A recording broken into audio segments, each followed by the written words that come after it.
Hi, good morning! Another day, another property to feature.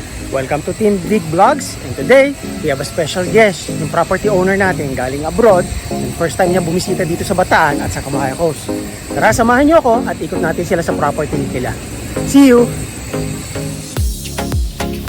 Galing sila sir sa abroad. So first time nila dito sa Camaya Coast. So in-arrange ko na muna yung tripping vehicle namin.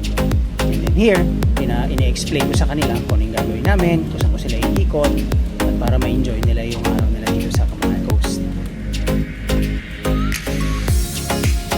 Nagtatanong tayo sila ma'am kung anong history ng Camaya Coast, and I'm happy to share kung ano yung mga progress namin, kung kailan kami nag-start, and also kung sino rin kami sa Camaya Coast as Team Big.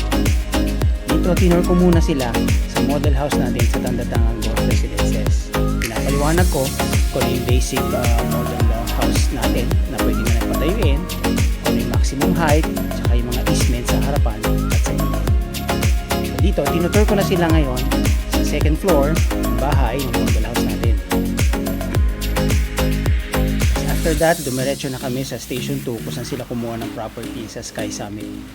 Dito, ine-explain na natin yung gradual sloping ng Camaya Coast, yung mga views nila, tsaka yung weather para alam nila kung ano yung magiging experiences nila pag meron na silang properties dito. So, kakagaling lang natin sa Station 2 at na-tour na natin yung property owner natin dun sa investment nila sa atin dito sa Camaya Coast at sa atin din sa Big.